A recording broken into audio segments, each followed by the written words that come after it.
Nag-join po ako sa ginawa po nilang bagong group, which is Iris po. Nag-audition po ako ulit siya. And doon ko po sila na-meet na. Unti-unti po kami na. Nag-audition po ako dito po sa General Manager Miss Perks. Finally po nakapasok. Major Angelo.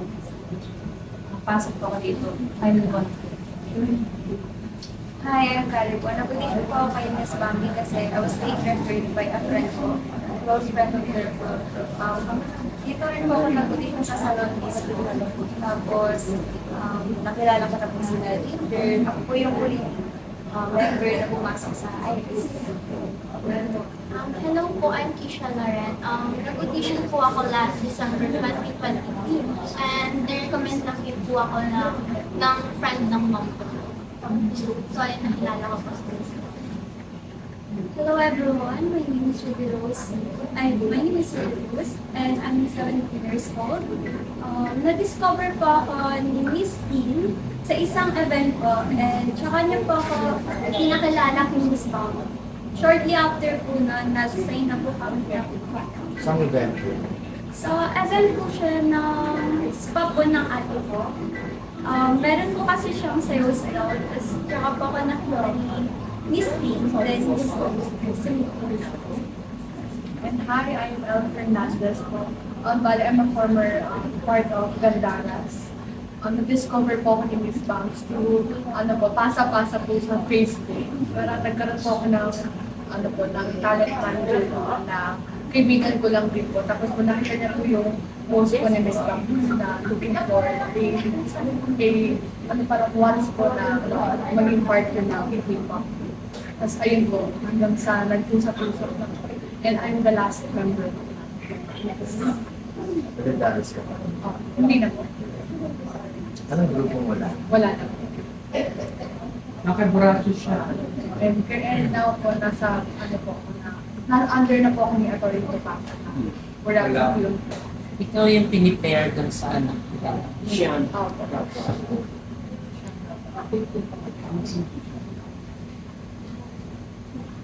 Mga boys ka. Kita na po ang mga boys. Hi, I'm Mark Sester, 22 years old from Pamela Laguna. We started discovering me on our recent pageant, which is Ginoong Laguna 2024. Miss Mambi is one of the panel of judges and nag-audition ako sa Dragons Management. And luckily, na-accept naman ako after that, may sign po kami ng contract. So, hi everyone, my name is Kim Galestayo. I'm 25 years old from San Mateo Rizal. So nakilala po ako ni Miss Bambi dahil po kay Krishna, former Gandaras po. So that was I think 2021 po. And then pinapunta po ako ni Miss Bambi dito sa salon and then pinag-audition ako. Kasi na-honor po. Hello everyone. Again, I'm Jay Camilo, 22 years old from Cabrillo, Laguna. So, hindi po ako na-discover ni Miss Bambi same with Mark. I'm part of Ginoong Laguna. And actually, I'm third runner up there. Si Miss Bambi was one of the panel of judges there. And after that pageant, she messaged me and asked me if I'm willing to be part of Dragons Management. So, went here and auditioned. And luckily, I became part of Dragons. Hi everyone, I'm RJ Argal, 20 years old. Discover ako ni Miss Banks. Dahil na-recommend rin ako ng friend ko sa kanila. Noong 2021.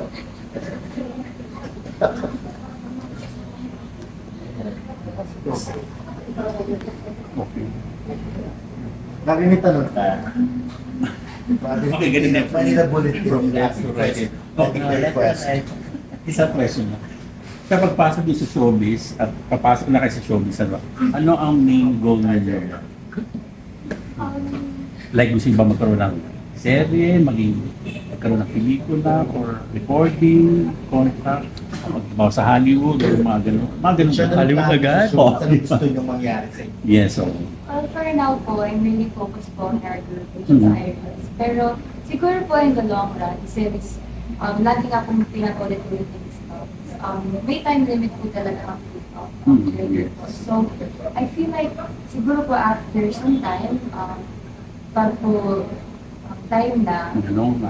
maybe either singer or actress po. Syempre po, I'm willing to try po a lot of options and I'm keeping my options open po talaga. So, Beauty queen. Oo, pageants. Sexy na. So, siguro po, for now, I'm just really focused on football, but I'm still trying to keep my options open talaga. Focus always. Pag na, hindi naman po kasi natagal. Or if model or singer.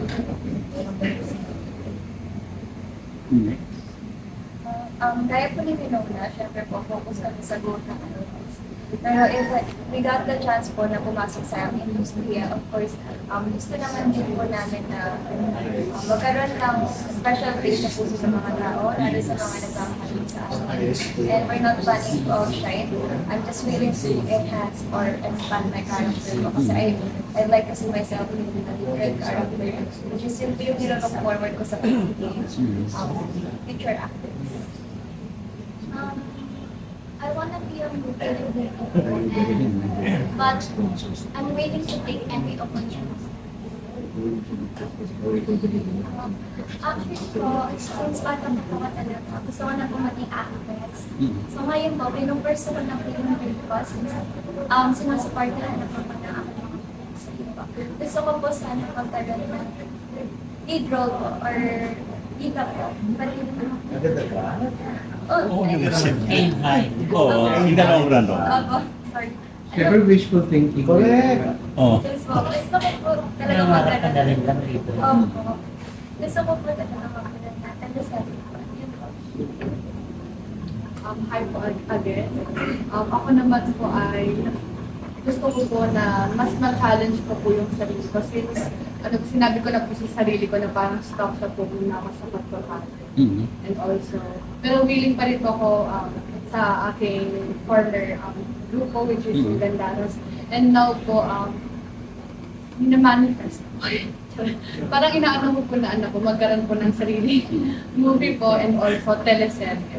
Di ba, pero sa Pepito Manaloto, hindi pa siya full-time yun? Opo, Yes, ano pa na. pero hoping. Yes, of course, I am going to be an artist mo to be part of a movie and soon maging dito din ko sa isang movie or teleserye po.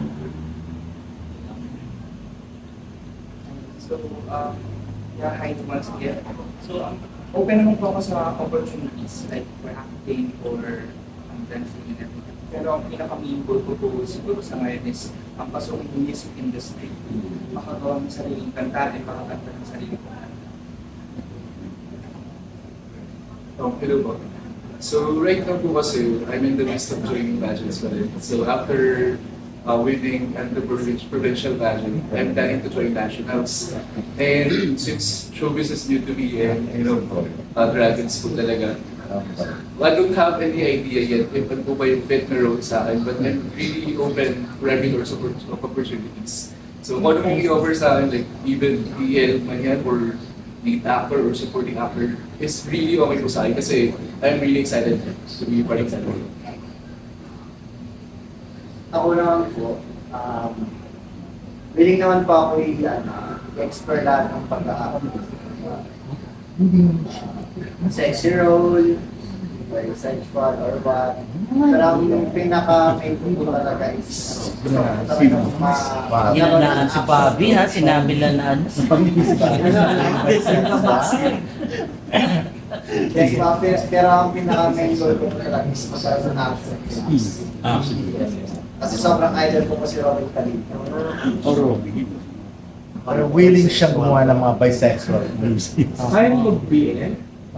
Yan nga. Kaya niya. Alam ba? Nag-ano na pala siya eh. Sa buko. Iris. Not Iris yung title.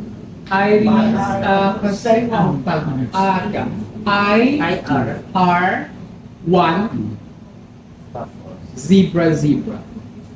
Dalawang bata. Actually, yung Iris po, ang meaning po ng number 1 sa Iris, it represents singularity and unity po. While yung Riz naman po, it represents charisma and beauty with confidence po. And pinagsama po yung Iris kasi even though we have our own differences, iisa po yung goal namin and that we have one goal to support each other. Okay, thank you. Sa Bambi, anong reminder mo sa kanila advice para tumagal sa Okay, ganito yun.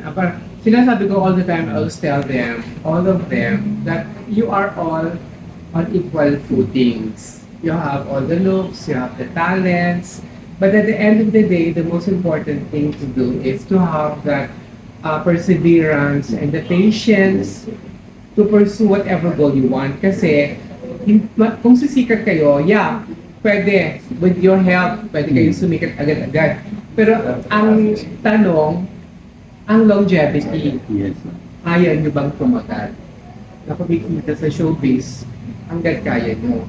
Kasi maraming short-lived, maraming flash in the pan, diba? So yun yung sinasabi ko sa kanila, na sana tumagal sila in the business. Diba parang Ed Garcia, yung ganon, yung kahit na oldie ka na, may trabaho ka pa din, kinukuha ka pa din. Kasi because you have the discipline and the perseverance, and of course the talent. Hindi naman kami nagkukulang eh. Like, every now and then, they have workshops sa dance, meron silang yung workshoppers sa acting, sa voice coach, di ba? Hindi. Ilang years ang contract mo? 39. 39. Dalawa lang. Mas lang meron silang contract. Depende kung ano. Kasi at the end of the day, ang contract is just a paper. Para si Tita Lolit, lahat ng alaga niya, wala namang contract, pero walang gusto umalis sa kanya, di ba? So, yung ano rin na, it's more of the relationship eh. Kaya kanina nang tinanong ako ni Don, importante sa amin, yung Maritin, yung personality tsaka yung ugali, yung attitude ng mga bata. Kasi, even though they have the talent, they have the looks, kapag yung ugali nila hindi ganun kaganda, diba? Yun din yun. Kasi even if you don't have the contract, kung yung respect nyo, yung mutual respect nyo for each other, nandiyan, they can stay long forever. Paano kung sunod ka na iba? Nasa kanila na yun. Kaya nga diba, meron tayong tinatawag na ano. Invest ka na. Nasa kanila pa din yun. Kaya doon mo masusukat kung ano bang klaseng tao sila. Feeling kung meron din sa kanila gagawa.